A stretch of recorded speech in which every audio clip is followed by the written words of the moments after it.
Το κεφαλοχώρι της περιοχής είναι βέβαια η Δρόβιανη. Μεγάλο χωριό με ιστορία, γενέτειρα μεταξύ πολλών άλλων και του πεθερού του Παναγιώτη Μπάρκα, Γρηγόρη Δρόσο, που μας κάλεσε στο σπίτι του.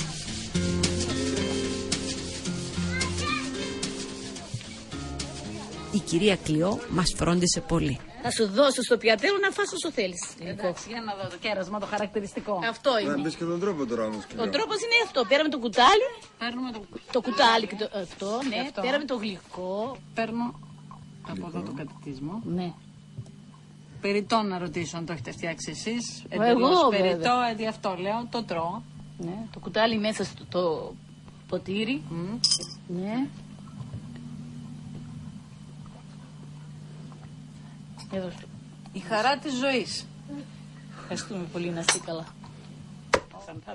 Το χωριό μας παράγει τα πάντα, μου είπαν, από κεράσι την Άνοιξη μέχρι κάστανο τον Νοέμβριο. Να μην είχαμε την ξενιτιά, εμείς ξέρουμε τι θα ήμασταν. Παράδεισος. Και νερό να είχαμε, ακόμα καλύτερα. Νερό. Νερό. Γιατί δεν έχει νερό. Νερό τρεχάμενα δεν υπάρχει. Νερό τρεχάμενα. Τρεχάμενα δεν υπάρχει. Η Δρόβιανη, το όνομα της οποίας προέρχεται από το Δριός Βίος, μια και η περιοχή είχε πολλές βελανίδιες, είχε πάντα έλλειψη νερού αλλά και γόνιμης γης. Οι κάτοικοι λοιπόν είχαν κατασκευάσει ξερολιθιές για να συγκρατούν το χώμα.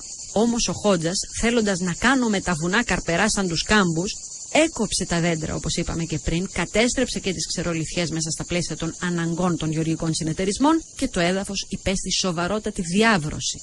Μειώθηκαν και οι βροχές. Αυτό ήταν το σπίτι του Ζώτου, ο οποίος Ζώτος ήταν έμπορος στην Αλεξάνδρεια της Αιγύπτου και είχε καταστήματα τροφίμων και εφοδίαζε και τον Φαρούκ και την οικογένειά του, τον βασιλέα.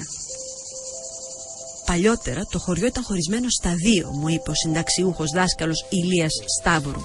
Άνω και κάτω Δρόβιανη, 2 ενορίες, 2 παπάδες και πίμνιο μεγάλο. Στις αρχές του 19ου αιώνα το χωριό είχε 2.500 κατοίκους, όμως σιγά σιγά μετανάστευσαν. Πήγαν στην Αίγυπτο καλή ώρα όπως ο Ζώτος, αλλά και στην Ελλάδα, κυρίως στην Πάτρα, όπου υπάρχει κοινότητα από το 1828. Ξακουστό τέκνο του χωριού ο Γιάννης ο Πράτσικας, που δεν υπέγραψε να τσιφλικωθεί το χωριό από τον Αλίπασσα των Ιωαννίνων. Εξού και το δημοτικό άσμα. Όλος ο κόσμος κοντινιάς φοβερά Αλίπασσα. Σε προσκυνάει Βεζούι Αφέντη. Ένα χωριό νευρόβια είναι φοβερά Αλίπασσα. Δεν προσκυνάει Βεζούι Αφέντη. Ο Πράτσικας σε πολεμάει. Με το χωριό. Σε πολεμάει με τα φλουριά και με τα γρόσια. Τη Δρόβιανη δεν την πουλώ, τσιφλίκι δεν την κάνω, δήλωσε ο πρόκριτος Πράτσικας και πέθανε στις υγρές φυλακές του Αλίπασσα. Η Δρόβιανη έχει βγάλει σπουδαίους ανθρώπους, μου είπαν. Παράδειγμα, ο Κωνσταντίνος Στεφανόπουλος, ο πρόεδρος της Δημοκρατίας, κρατάει από εδώ, όπως και η Μελίνα Μερκούρη. Στη συνέχεια επισκεφθήκαμε και το πατρικό του Προέδρου, που είναι γόνος από τη μητέρα του της ξακουστής οικογένειας των Πρατσικαίων, και επιστρέψαμε στην οικία Δρόσου. Ναι. Το πατροπαράδο. Αυτό λένε το πατροπαράδο. Πώς το λέμε? Αυτό είναι το λεγόμενο ρηθανάδεμα. Χανάδεμα που είπαμε είναι από Την Όρνηθα. την Όρνηθα. Ή αλλιώς λέγονται ρήθια. Οι κότες, τις κότες, τη λέμε και ρήθια. Καλύτερα προέρχεται από εδώ. Είναι φαγητό χαρακτηριστικό της Δρόβιανης, το οποίο τρώγεται καλύτερα το χειμώνα. Αλλά η παροιμία λέει κότα πίτα το Γενάρη, πέτεινο τον άλλονάρη. Γι' αυτό είναι, έχουμε πέτεινο μέσα. Και τρώγεται και αυτό τώρα.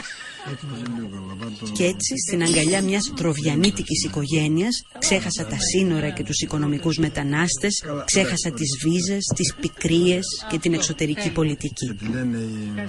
Παρότι το θέμα της διπλής ηθαγένειας αποφασίζεται αυτές τις μέρες από την ελληνική κυβέρνηση, μόνο η ένταξη της Αλβανίας στην Ενωμένη Ευρώπη θα δώσει λύση στην υπόθεσή μας, μου είπαν οι συνδετημόνες μου. Μου φαίνεται πως όλες οι πλευρές σε αυτή την ένταξη ελπίζουν. Και να ξανάρθεις. Πάπο υγεία. Να είμαστε καλά.